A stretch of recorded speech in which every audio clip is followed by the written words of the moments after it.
Il y a très longtemps, à compter de la fin du 4e millénaire avant Jésus-Christ, dans l'ancienne Mésopotamie, le berceau de la civilisation sumérienne, l'actuel Irak, s'est transmise une histoire qui traverserait les âges. Les Sumériens, peuple innovant et créatif, qui ont développé une importante civilisation à cette époque dans la région, ont légué au monde une riche mythologie dont l'histoire du déluge occupe une place prééminente. Cette légende est principalement connue grâce à l'épopée de Gilgamesh, un texte sumérien qui remonte au début du 2e millénaire avant notre ère, avec des racines qui peuvent être retracées encore plus loin dans le temps, jusqu'au 3e millénaire avant notre ère. Les récits qui composent l'épopée de Gilgamesh ont été rédigés et réunis sur plusieurs siècles, avec la version la plus complète provenant de la bibliothèque d'Ashurbanipal à Niviv, qui daterait du 7e siècle avant notre ère. Dans l'une des tablettes de cette épopée, la numéro 11, on découvre l'histoire d'Utnapishtim, l'ancêtre de Gilgamesh, qui révèle comment les dieux décidèrent d'envoyer un déluge pour détruire l'humanité. La cause de cette décision divine était le bruit incessant créé par les humains qui perturbait le repos des dieux. Enki, dieu de la sagesse et de l'eau, prévient secrètement Utnapishtim du désastre imminent. Il lui conseilla de construire un immense bateau, l'arche, pour sauver sa famille, les artisans et les représentants de chaque espèce animale. Utnapishtim obéit et construisit l'arche en secret, suivant les instructions précises données par Enki. Lorsque le déluge arriva, il fut d'une violence inouïe, anéantissant tout sur son passage. Les dieux eux-mêmes furent terrifiés par la destruction qu'ils avaient déclenchée. Le déluge dura 6 jours et 7 nuits, après quoi les eaux commencèrent à se retirer. L'arche d'Utnapishtim échoua finalement sur le mont Nizir, marquant ainsi la fin de la catastrophe.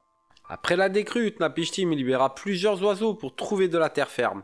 Finalement, un corbeau ne revint pas, signifiant qu'il avait trouvé de la terre. Utnapishtim offrit alors un sacrifice aux dieux qui, émus par sa piété et sa résilience, lui accordèrent à lui et sa femme l'immortalité.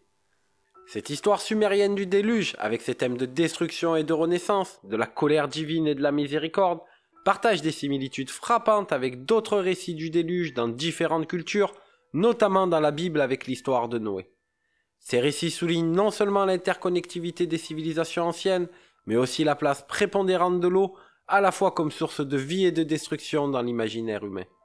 Notre histoire commence sous le règne du semi-divin Gilgamesh, roi de la cité d'Uruk. Héros parmi les hommes, personnage sans égal par sa force et sa prestance, mais qui se comporte de façon tyrannique envers ses sujets, qui s'en plaignent au grand Dieu. Ceci suscite alors contre Gilgamesh un rival et potentiel allié qui serait à même de juguler ses excès, Enkidu, qui a été créé dans l'espace désertique où il vit au milieu des bêtes sauvages. Gilgamesh, informé de la venue de ce personnage, qui semble être son égal par sa force, dépêche une courtisane qui l'initie à la civilisation en lui faisant découvrir la sexualité, puis les manières de manger, de boire et de se comporter comme un humain, le détachant ainsi du monde animal. Enkidu sera ensuite à Uruk où, témoin des excès de Gilgamesh, il le défie. Le combat se solde par le respect mutuel des deux gaillards qui se lient alors d'amitié. Mais une peur taraude le grand roi Gilgamesh qui est confronté à une vérité universelle qui ébranle les fondements même de son existence, la mort. Accablé par l'angoisse de suivre un jour le chemin vers l'oubli, Gilgamesh se lance alors dans une quête épique, poussé par l'espoir de déjouer le destin qui attend tout être de chair et de sang. Son objectif, trouver Utnapishtim, le seul mortel à qui les dieux, dans un geste aussi exceptionnel qu'inexplicable, ont accordé l'immortalité.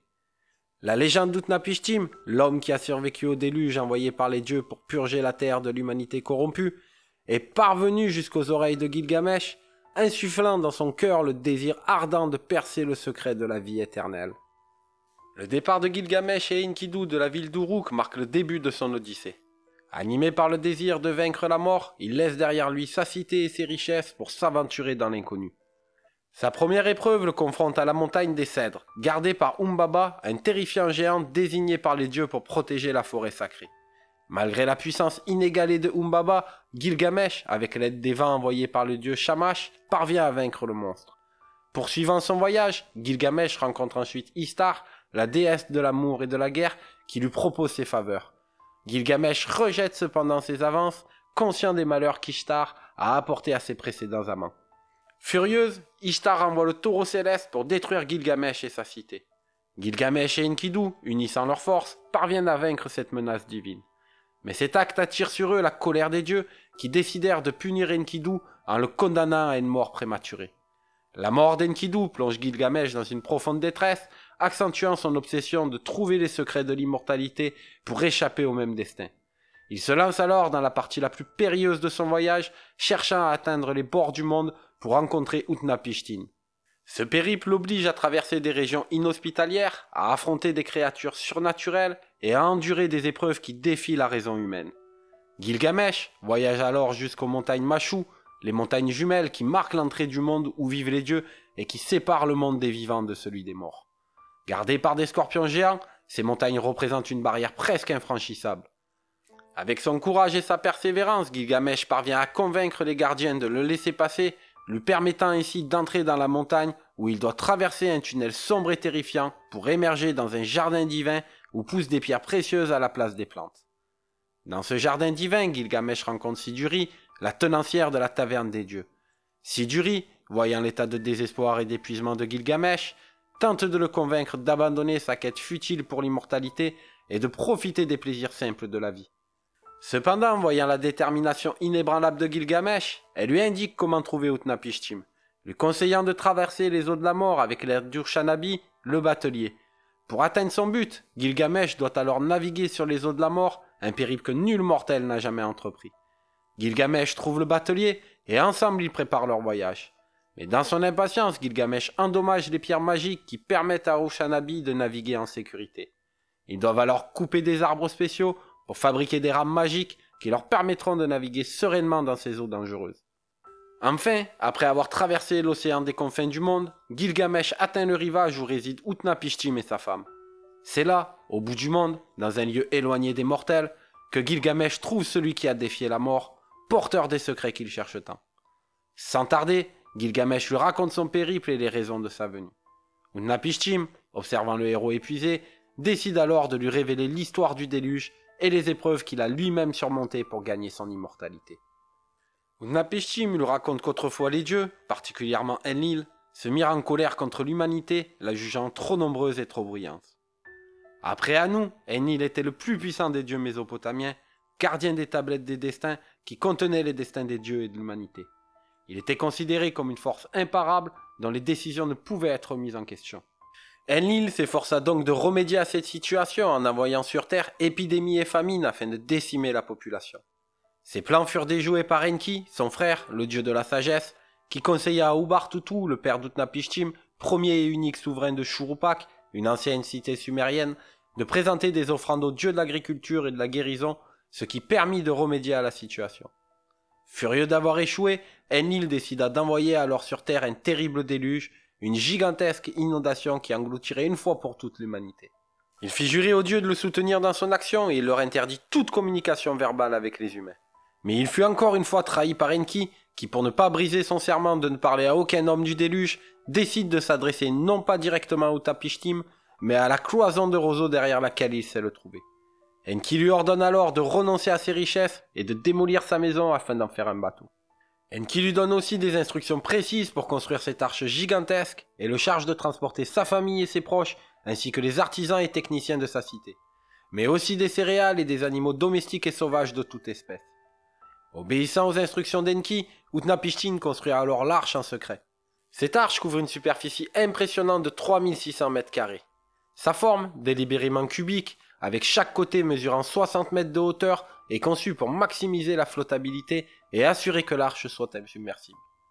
Le cadre intérieur de l'arche est plafonné en 6 reprises pour renforcer sa structure. Cette construction est ensuite divisée en 7 étages. Chaque étage est décomposé en 9 compartiments distincts, créant des environnements adaptés à chaque espèce, de la plus petite créature rampante au plus grand animal sauvage. Au sommet de cette construction colossale, une lucarne est aménagée sur le toit afin d'y faire pénétrer la lumière et assurer également la ventilation du navire. Une fois que l'arche est prête et que tous les occupants sont à son bord, Utnapishtim la ferma. Enki lui-même scella l'entrée pour assurer que l'arche soit hermétiquement fermée pour résister aux eaux du déluge. Lorsque le déluge commence, il est d'une violence inimaginable, détruisant tout sur son passage. Ishkur, le puissant dieu de l'orage et de la pluie, à la tête d'une procession céleste terrifiante comprenant Shula, le héros des tempêtes, et Anish, l'annonceur des orages, prit les devants et déclencha le déluge. Leur apparition dans le ciel fut le prélude d'une destruction sans précédent. Eragal, redouté dieu de la peste et du monde souterrain, arracha les poteaux qui soutenaient les cieux eux-mêmes, libérant ainsi les eaux célestes dans un déluge cataclysmique. Ninurta, fils guerrier d'Enlil, se joignit à cette symphonie de destruction en faisant déborder un barrage, ajoutant les furieuses eaux fluviales au chaos descendu du ciel. Le ciel assombri par la colère divine fut soudain illuminé par des torches ardentes, embrassant l'horizon et plongeant le monde dans une lumière sinistre annonciatrice de la fin. La pluie tomba sans relâche, en torrent incessant, pendant 6 jours et 7 nuits, engloutissant villes, champs, forêts et déserts sous des eaux déchaînées. La terre autrefois nourricière se transforma en un océan sans limite, un abîme engloutissant toute vie. La tempête fut d'une telle ampleur que même les divinités présentes sur terre furent saisies d'effroi face à l'apocalypse qu'elles avaient déclenché. Dans leur désarroi, elles se réfugièrent au ciel aux côtés d'Anu, le suzerain du panthéon céleste, abandonnant la création à son triste sort. Ces dieux, si puissants, furent soudainement confrontés à la fragilité de leur œuvre et à l'ampleur de leur destruction. Utnapishtim, enfermé dans l'arche avec sa famille, quelques humains et les espèces de toutes sortes, ressentait chaque secousse, chaque vague qui s'écrasait contre leur refuge. Le rugissement du vent, mêlé aux cris des créatures terrifiées et de ses compagnons, formait une cacophonie qui semblait ne jamais devoir cesser. L'arche, bien que bâtie pour résister, tremblait sous la force des éléments déchaînés. Dans cet enfer aquatique, Utnapishtim oscillait entre la peur de l'annihilation et la foi dans la parole d'Enki. L'espoir d'une terre ferme et d'un renouveau était ce qui le tenait lui et les siens accrochés à la vie. Les prières et les chants entonnés dans l'obscurité de l'arche se voulaient un rempart contre le désespoir, un appel aux dieux pour que la fin de ce supplice soit proche. Les dieux, observant depuis les hauteurs célestes, furent pris de remords devant l'étendue des destructions et la perte des vies innocentes. Et finalement, après 6 jours et 7 nuits de déchaînement sans précédent, ils décidèrent de mettre un terme au cataclysme. Et donc, le 7e jour, aussi soudainement qu'il avait commencé, le déluge s'apaisa. Un silence pesant tomba alors sur le monde. Utnapishtim, épuisé mais poussé par une force nouvelle, s'approcha de la lucarne pour observer le spectacle qui s'offrait à lui. Devant ses yeux, les eaux commençaient lentement à se retirer, révélant le sommet du mont Nizir, tel un signe de salut au milieu de l'étendue dévastée. L'arche s'accoste sur le mont Nizir qui correspondrait au plus haut sommet alors connu du pays, soit l'actuel pic Omar Gudrun qui mesure près de 3000 mètres de hauteur. Dans le silence qui suivait la tempête, Utnapishtim se tenait sur le mont, contemplant le monde transformé. Il passe son temps à observer les changements dans le paysage environnant, regardant les eaux se retirer peu à peu. Il passa aussi du temps à réfléchir sur l'épreuve qu'il avait traversée. Il médita alors sur la fragilité de l'existence humaine et sur la nécessité de vivre en harmonie avec le divin.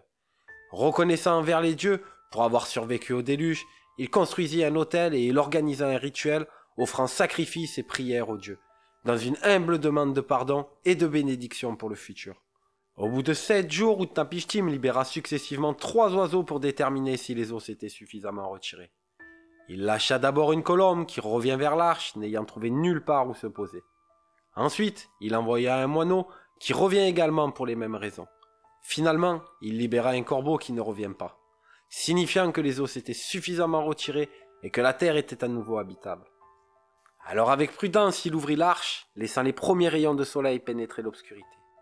Le moment était venu de libérer les occupants de leur prison flottante. Un par un, les animaux furent relâchés sur le flanc du mont Nizir, chaque créature s'ébrouant sous le soleil renaissant, marquant ainsi le début d'une nouvelle ère pour la terre. Les survivants s'établirent au pied du mont. Conscients de l'importance de reconnaître la clémence et la puissance des divinités qui l'avaient épargné, ainsi que le rôle crucial qu'elles joueraient dans la nouvelle ère qui s'annonçait, Utnapishtim organisa alors un rituel et un banquet grandiose. Il construisit là aussi un autel et y offrit des sacrifices et des offrandes aux dieux dans une démonstration de dévotion et de remerciement pour leur miséricorde. Ces offrandes furent suivies d'un banquet somptueux où les arômes des viandes rôties et les libations sacrées s'élevèrent vers les cieux, dans l'espoir d'apaiser les dieux et de gagner leur faveur pour les temps à venir. La démonstration de foi et de résilience d'Utnapishtim, ainsi que son respect pour les êtres vivants et pour les divinités, touchèrent profondément les dieux. Flattés et impressionnés par son courage, sa résilience et son dévouement, ils tinrent conseil pour décider de son sort.